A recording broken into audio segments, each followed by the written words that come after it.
Hi, I'm Derek. And I'm Eloa, and welcome to this episode of Derek Draper's Space. We're going to be talking today about chapter 1 of your book, Create Space, Space to Reflect. Now, this falls under the first domain, which is creating space to think. I just want to read the opening lesson. Every chapter has a kind of core lesson at the very heart of it. And the lesson here is this: if you make the space to reflect on your decisions and explore more carefully what you were doing and why, you will free yourself to contribute to the very best of your ability. And to kind of illustrate this lesson, you have a story of someone you work with called Raku. Do you want to briefly give us an overview of that story? Yeah, so what we should say is that all these stories are disguised, right? So they're kind of real in the sense that I work with someone with this issue, or a couple of people, and I've merged them, but I'm not breaking any confidences in the book by talking about the person. But Raku worked for a pharmaceutical company, and she had always done really well. She was initially a scientist. She got promoted and promoted. She wanted to move into general management. She did an MBA to try and help her do that. But there was a problem with how she was performing, and her team were dissatisfied. And her boss kind of called me in, and he'd given her a 3 out of 5 as her rating. And this is a woman who had always kind of got A plus, A plus, A plus, been kind of top of her class at Stanford and all that. And so she was very shocked. And he'd done it in a way to kind of bring to shock her into taking some action. And he brought me in to kind of work with her around it. And what became apparent to me was that she, at the heart of her issue was rushing, right? And there's a concept in the book, which is a bit clumsy, but it's called core pathogenic belief. And it's the thing that we believe about ourselves or the world deep down, right? We sometimes don't even realize we think it. And with Raku, for reasons to do with her family that I'll leave people to read, she thought she had to constantly be rushing in order to win, right, and to keep up, right? And this translated itself into how she worked. So she didn't take time to stop and think. She didn't take time to stop and listen to her colleagues. And for that reason, mistakes were being made, right? And so the big challenge with Raku was to get her to stop and slow down and actually realise the thing that, my grandma used to say, which is like, more haste, less speed, right? So actually people think that if they rush, they're going to get more done. Maybe not, right? And I think not. That actually what they should be doing is stopping and reflecting. And because a job like Raku's is so complex, right, and so difficult, unless you create the space to stop and reflect on what you're doing and why, what the effect of what you're doing is having on other people and the situation and the task you're supposed to be performing, then you will end up tying yourself in knots, which is what Raku did. And I think she is very symptomatic of our society as a whole. And that's one of the things I like about this story, and why it's such a powerful story to open the book with, because, well, chapter 1, not the whole book, but like you said, that core pathogenic belief came from her own personal background, but there's a cultural narrative as well around rushing and speed. Absolutely. And we're recording this in London, and London, LA, although you can't rush anywhere in LA, especially if you're in a car, New York, these cities are gridlocked with people and activity and busyness. I don't live in London, but when I come up here, I can feel that I just get faster. Everything gets quicker and I get more impatient. So there's a real relevance of this story, I think, even if you live in a village. There's this sense of just needing to rush to kind of get through the day. The thing about Raku's management was her decisions were not up to scratch. The quality wasn't as good as they could have been. And you talk in the book, every chapter is divided into a story, and then you've got this section on the kind of tools and strategies. And you talk about Daniel Kahneman's work, Thinking Fast and Slow. And what else stands out to you from that chapter as? Well, I think that with Raku, we did a sort of quick. It's not really a test, right? A quick measure around two things. One was how she took decisions, and then what she did when she'd taken a decision. And with Raku, she was very much in an axis from action and reflection, she was way into action. So she's again rushing to do things, and then if they weren't going quite right, rushing to fix them, right, instead of really stopping and analysing and thinking. Ironically, of course, therefore undermining her own strengths, because her key strength was her intellect, right? And yet because of this need to rush and not think properly, she was actually sort of sabotaging her own strength, right? Which is why core pathogenic beliefs are so destructive, right? Because they actually wreck the good bits of you, right? And exacerbate the bad bits. So, she was rushing to action on that axis, and then the other axis, and you can see this diagram in the book, is going from how do you make a decision, intuition and analysis, and she was heavily into analysis, so she was trying to her response to things going wrong was to try and get more data and think more. She wasn't tapping into her intuition, right? And in Malcolm Gladwell's book Blink, there's a very beautiful and powerful argument for us listening to our intuition, even if you're a scientist, right? And she'd moved actually from being a scientist to being a general manager, and she hadn't quite realised that means that balance between analysis and intuition and action and reflection kind of changes.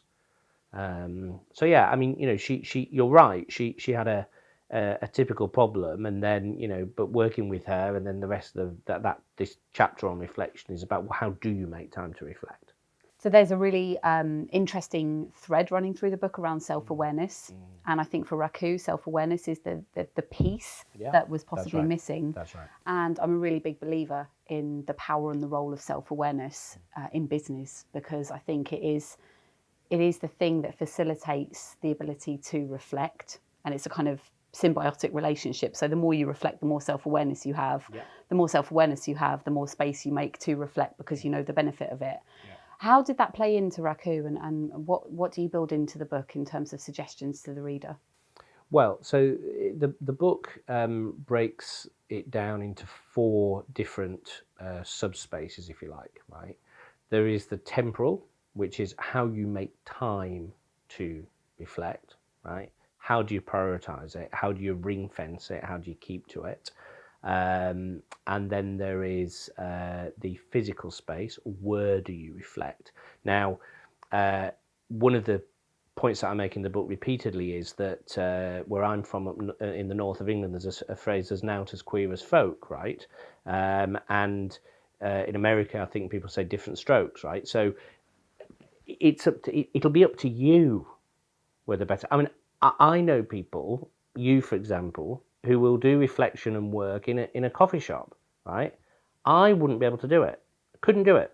I have to be on my own in silence, right? And so you've got to work out what's right for you. Where do you want to reflect, right? And then there's the psychic space. So you've got to somehow shut out that incessant kind of noise and demands, and not just from outside, but from inside, right? I've got 20 things to do. Well, yeah, but you've got to somehow put them to one side. It's because the book looks at some visualizations to help do that.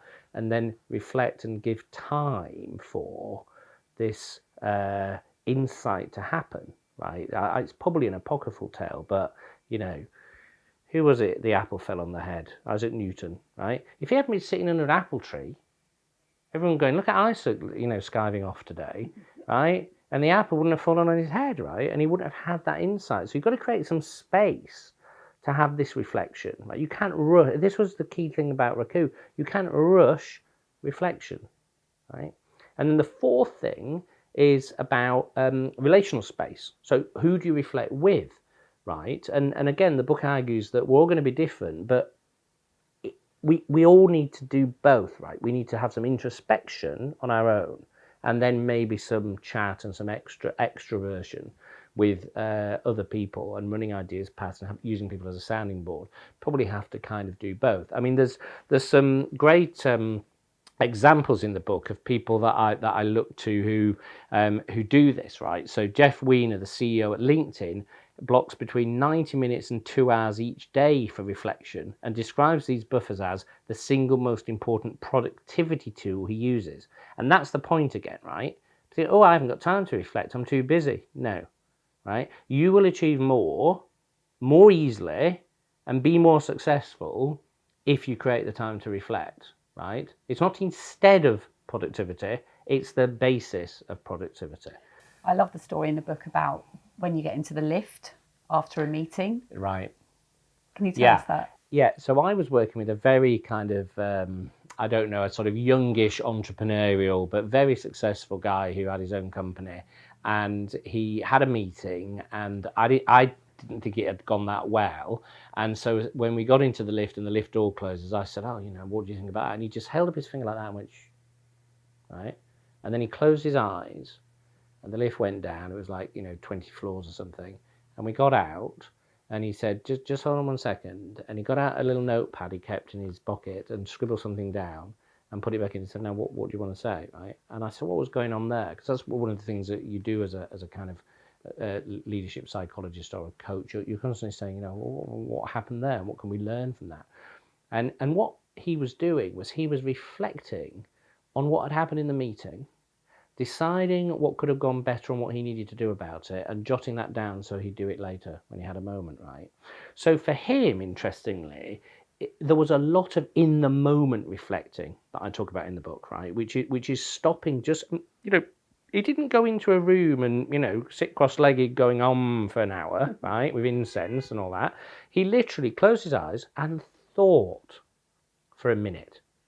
And that was enough, And it's that contrast again with the image of walking down the street on your phone, or getting to a bus stop on your phone, or being on the escalators on public transport on your phone, versus taking those 30 seconds to just pause and think. Yeah, and that's it's right. the value of that space.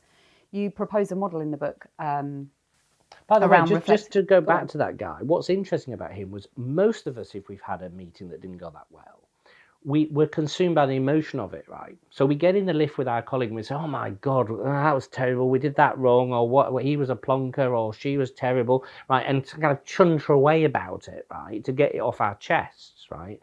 Well, that wasn't a productive use of time. So he was able to somehow quieten the emotion, which I'm sure he was having, but allow himself to reflect without that and without the interruption of me, and come to his own conclusion, And it sounds like that was a practice for him.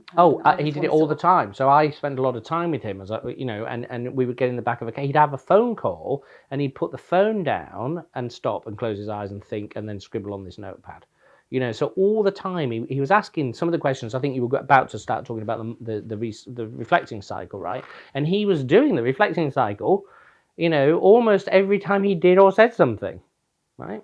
And I suppose the point I want to make is that may not necessarily come easily to someone in the beginning when they start doing it. Absolutely. But because it was a practice, it was his way of being in the world, and that became natural to him. So I think that's quite important. So you might try and do it. You might get into a lift after a meeting and actually just be consumed by the emotion and want to project it or blame someone or find that your mind's just racing and you're not getting any clarity at all. So it is something that can develop over time. Yeah, and like most things, you have to practice it, right? So if I was coaching someone, I would say, did you do it? Oh, yeah, but blah, blah, blah. Okay, do it again, do it again, do it again. And roughly speaking, if you do something 30 times, it becomes a habit, right? So you have to keep pushing it and pushing it and pushing it until suddenly it becomes second nature, which it was for him. And the point with all of these tools and strategies and approaches is that no one person is going to adopt all of them. That's right. And you said that earlier, but I think it's a really important point to underline that you might just find the one thing that works for you. Absolutely. And that one moment where you create space in your day, whether it is, while you're in a cab or walking the kids to school, or that's your thinking space. Probably not while you're walking the kids to school. The best example I have, two people I work with, and when we were talking about reflecting, one of them said, I reflect when I'm, both the guys were into cycling, right? And one of them said, I reflect when I'm doing my cycling, right? I'm racing along on a country road and I'm having all these amazing ideas. I'm thinking back to what happened in the week. I'm thinking forward to next week. This other person, right, said, oh my God, the last place I would want to reflect is when I'm on my bike. I've zoned out into some other world or space, right? And I'm just zooming along. So you couldn't say to somebody, oh, if you're into cycling, you should reflect while you're cycling, right? Which would be a clumsy coaching thing. Because for one person, it would be brilliant. And for another person, it would be anathema. So you're right. You really have to find what works for you, and that's why the book. What I've tried to do is put a lot of practical things in the book, in exactly the hope that people will go, well, I don't fancy that, but I'll try that.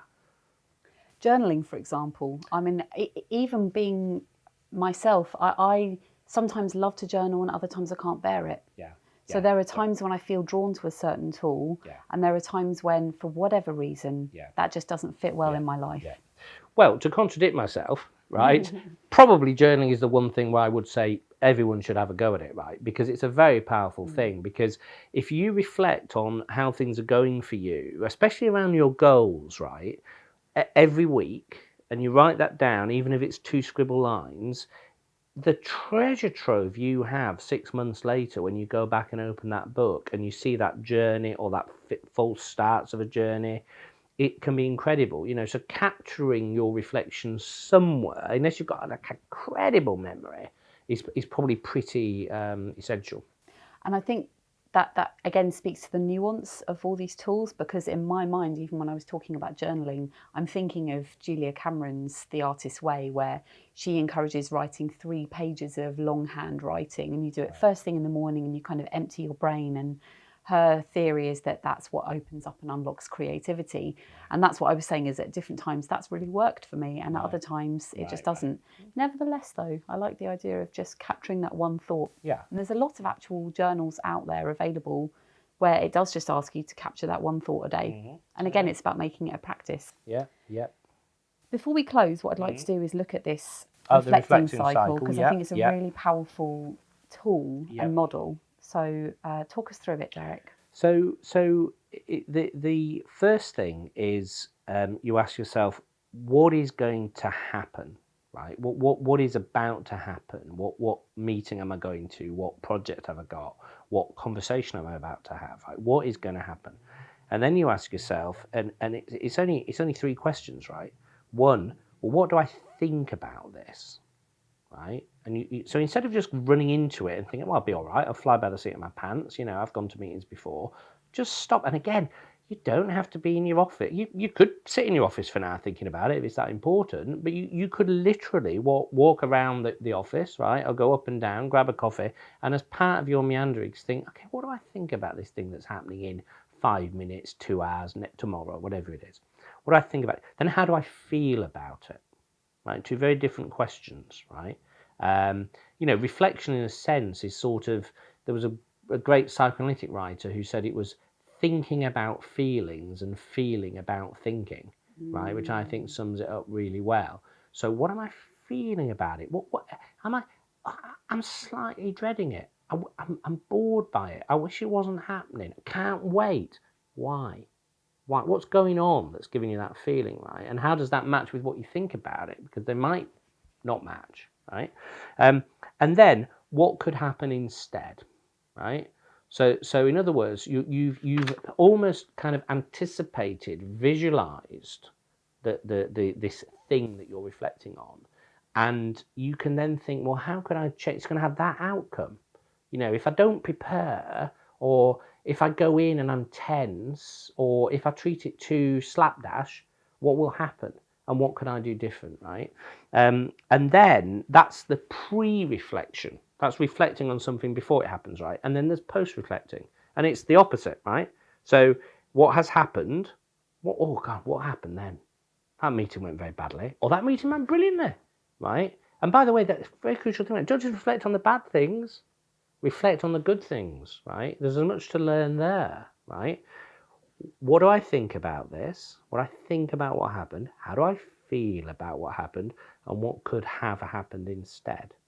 And then you're back to the top of the cycle, and it's what's going to happen, right? And that guy we were talking about earlier was doing that all the time, like 100 times a day, right? And again, it's about building that in. So it's part of how you approach your working day, so that you're not just that headless chicken rushing like Raku before working with you, rushing from appointment to appointment and meeting to meeting. Well, my favourite quote ever, and I have to caveat this by saying I read this somewhere, I cannot remember where, and I have so far failed to be able to find it using the power of Google, is Napoleon, right, who said, when he was asked the secret of his success, said, "I'm always 5 minutes ahead of myself." Right? And I think it's a slightly abstract but amazingly profound idea. And if anyone can find the source of that quote and prove to me that I didn't just dream it one day, then I'll send them a free copy of the book. It's been really nice you talk in the book about metacognition, thinking about thinking. Yeah, I feel like we've been doing some meta reflecting. We've been reflecting about reflecting. Yeah. So it's been really enjoyable. Yeah. Thank you so much for joining us. We look forward to joining you on a future episode of Derek Draper's Space.